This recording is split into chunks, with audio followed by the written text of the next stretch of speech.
কি হ'ল ছাৰ? ইমান ডাঙৰ কিহৰ আৱাজ হে? Live telecast. কিহৰ? লাইভ টেলিকাষ্ট চাই আছিলো।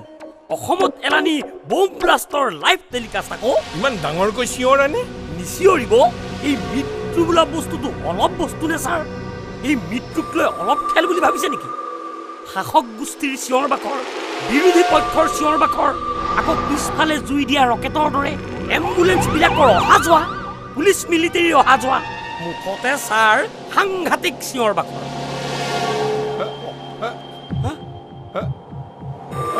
জল জল কি হ'ল ছাৰ? চিঞৰটো শুনি উঠাৰে পৰা বুকুখন কিবা ধৰফৰাই আছে হে। অলপ সন্দেহেই হ'ল। কি সন্দেহ ছাৰ? কিবা হাৰ্টৰে প্ৰব্লেম হ'ল নেকি? সেইবোৰ একো হোৱা নাই ছাৰ, আৰু হ'লেও চিন্তা কৰিবলগীয়া একো নাই। সেই পাণ্ডে নে কি সেইটোক উঠাই আনিম। পাণ্ডে? ডাক্তৰ পাণ্ডে আকৌ। বাইপাছ চাৰ্জাৰী কৰাই দিম। সাংঘাতিক চাৰ্জন ছাৰ। সি এনেও আমাক বৰ দিগদাৰী কৰি আছে। কি দিগদাৰ? আমি উঠাই আনিবলগীয়া বহুত মানুহক সি বাইপাছ চাৰ্জাৰী কৰাই ৰখাই দিয়ে ছাৰ। সাংঘাতিক চাৰ্জন।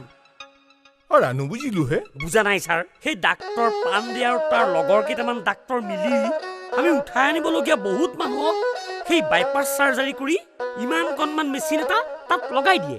মানে ছাৰ নমৰেহে নমৰে। তাকে লৈ আফচোচ কৰিলে কি ডাল হ'ব? কেতিয়াবা খং উঠি যায় ছাৰ। কিয়? ছাৰ আমি এই সৎ, গুণী, জ্ঞানী, দুখীয়া শ্ৰেণীক সহজতে উঠাই আনো, কিন্তু ধনী দুৰ্নীতি কৰি টকা ঘটাবোৰক এই সোপাই ৰখাই দিয়ে। সেইখিনি ওচৰত টকাৰ কাৰণে আমি সেয়াও মানো ছাৰ। এইবোৰ ভাবি একো লাভ নাই বুজিছা।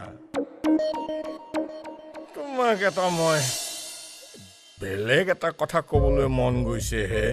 কি বা ছাৰ? এটা মনৰ কথা। কি? মানে ক'বৰ মন গৈছে। তম হি মে স্নেহ ভাজনম। এই কথাষাৰ যেন মই আগতে ক'ৰবাত শুনিছো। দেৱৰাজ ইন্দ্ৰই কৈছিলে এই চলনাময়ী নাৰীগৰাকী।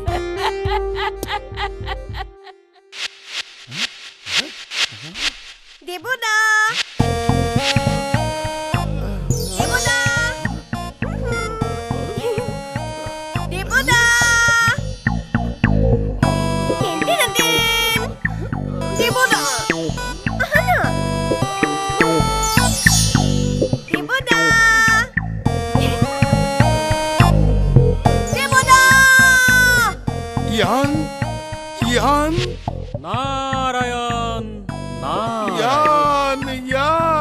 নাৰায়ণ এইটো কি বস্তু? মুনিবৰ, কিবা ক্লান্তি, কিবা দুখ দেৱৰাজ? নাই মুনিবৰ, সকলো ঠিকে আছে। না ঠাণ্ডা না গৰম, ভৰতৰে চিতকৈ কমফৰ্টেবল এই স্বৰ্গপুৰীত আপুনি ঘমাৰ কাৰণ দেৱৰাজ? নাই মানে হেৰি, নাৰায়ণৰ নাম লৈ লৈ ভাগৰি পৰিছো। নাৰায়ণ মিছা কথা নকব দেৱৰাজ। আপুনি কোনোবা জ্ঞানৰ কথা কৈছে? হয় নহয় মানে নাৰায়ণে কৈছো, শ্বৰ্টকাটত কৈছো। মানে নাৰায়ণৰ নাৰাটো উঠাই ঈশ্বৰডোখৰ য়ানটো কৈছো। বুজা নাই? নাৰায়ণ ইয়ান। কাৰো আগত বেকত নকৰো দেৱৰাজ। মনৰ দুখ বেকত কৰিবনে মোক? নাই, মোৰ কোনো দুখ নাই মুনিবৰ। আছে, মই জানো। নিজ মুখেৰে ব্যক্ত কৰিলে অন্তৰ হালকা হৈ যাব। মানে চিন্তাৰ নাহি প্ৰয়োজন দেৱৰাজ। মানে কাৰো আগত ব্যক্ত নকৰো বুলি ক'লে ক'ব পাৰো। মানে মুনিবৰ, সেই পৃথিৱীৰ সুন্দৰী আনজনীক লগ পাবলৈ মন ব্যাকুল হৈ উঠিছে। অন্ন পেটলৈ নাযায়, নিদ্ৰা চকুলৈ নাহে, ৰাজ কাৰ্যত অস্থিৰ মন। সুবুদ্ধি এটা দিব পাৰো দেৱৰাজ। কি কুবুদ্ধি কিবা বোলে নে কি কুবুদ্ধি মুনিবৰ মৰতলৈ গৈ এবাৰ লগ কৰি নাহে কিয় কাক যাৰ বাবে চিত ব্যাকুল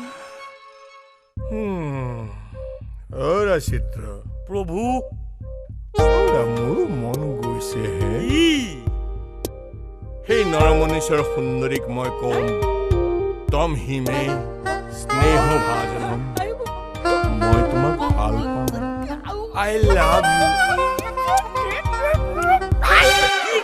কি কৰে C C C C C C C C C কি সাংঘাতিক কল্পনা কৰিছে আপুনি যিকোনো প্ৰকাৰে সেই সুন্দৰীক মোক লাগে অনতি পলমে কিবা এটা ব্যৱস্থা কৰা হওক অ' ছাৰ সৰগত আকৌ এখন হাহাকাৰ লাগিব কেলে যোৱাবাৰ মনত নাই বিষ্ণুদেৱৰ ধমকিত যে আপোনাৰ মুজ সুলকি হৈছিল সেইবোৰ কথা এতিয়া কেলে মনত পেলাই দিছে হে